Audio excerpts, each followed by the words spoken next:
Hi everybody, it's Thursday, October 10th, and today is really not about real estate. However, before I give my PSA, I wanted to thank Steve Merlot for giving me a shout out on Facebook about all the election signs on everyone's lawns, and that I must be running because of all my for sale signs.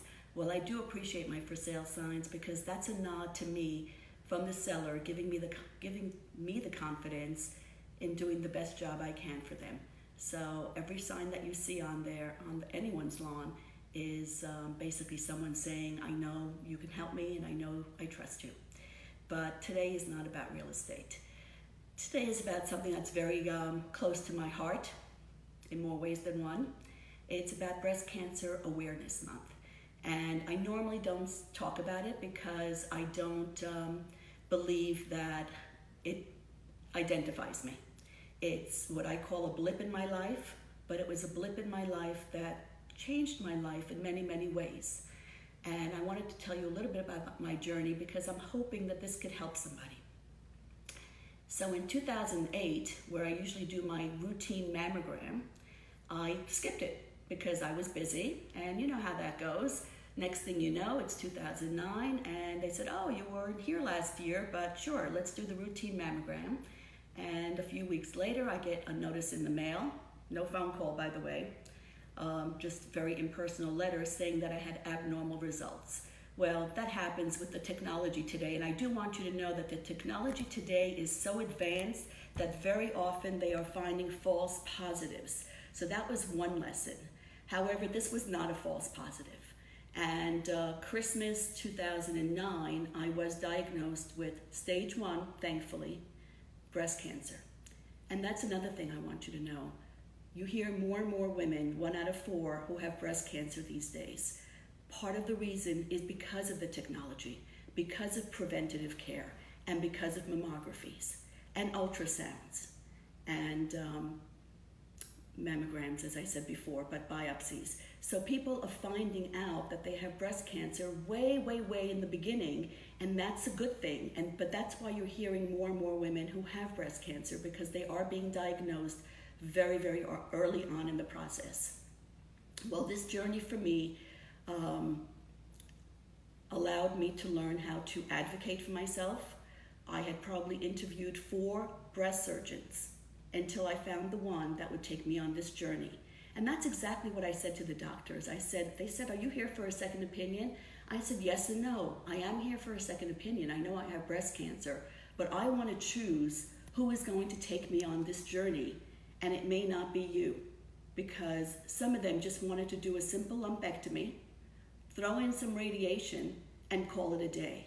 Well, when I found the best doctor for me, Dr. McIntosh, by the way, in Englewood Hospital, she was the only one that insisted I do a breast MRI, which of course I tried to get out of because I'm kind of a low-key kind of girl. But she said, if you're going to choose me as your doctor, you're going to do the breast MRI, which I did do, and they discovered 2 more lumps on the same breast, which led me to a mastectomy. I did decide to do a double mastectomy. I kind of like a matching pair. And not only that, I didn't want to go through this again. So I'm very happy that I chose to do a double mastectomy. Now, the lessons I learned through this journey, and it is a journey, and it's a journey that doesn't define me, but there were many. The first thought that I had when I was diagnosed was, what is this going to mean to my daughters? Not only genetically, which by the way, you can now do the BRCA test in one of those kits that you get online, which I did do last year, and thank God I do not have the BRCA gene, so my daughters can rest easy. The second thing it taught me was how are they going to handle adversity in their lives when I'm around or not around. So I can now be a role model in learning how to handle this in a very vulnerable but strong way, not my usual plow through it, get over it, dismiss it, which probably was my initial instinct. But by being vulnerable, I allow them to see that it's okay. It's okay to be vulnerable sometimes, and sometimes it's even okay to let go and allow your family and friends to take over and help you. And that was another lesson. All the blessings, all the people in my life, too many much too many to thank, and you know who you are, all around the country and all around the world. But it was an opportunity to really let go, which is so hard for me if you know me in any way. Allow the people in your life to help you. It's the biggest compliment that you can give someone when you allow them to help you. It's saying, I trust you and I love you for it. So be an advocate for yourself. Allow the people in your life to help you. Everyone goes through some kind of adversity in their life. If it's not breast cancer, it's something else. So it's a matter of who are you at that moment. For me, it doesn't define me. I don't even like wearing pink. This is about as pink as I get. I looked in my closet. I'm not a pink girl. I do have a bracelet that was given to me by Luran, thank you, which I normally don't wear because, again, I don't want this to define me.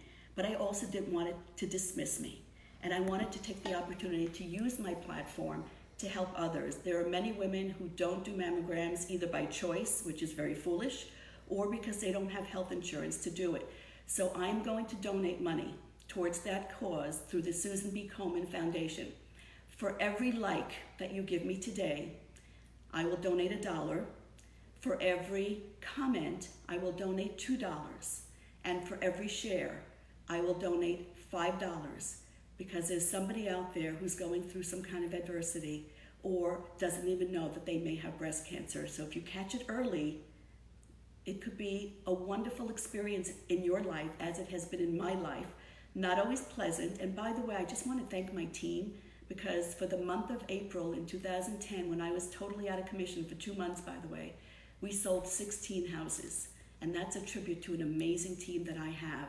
When I was flat on my back and drugged up, that they continued serving our clients, and nobody really felt, well, I shouldn't say they felt that I was gone, but business went on. So please donate, like, comment, and share, and help save a life.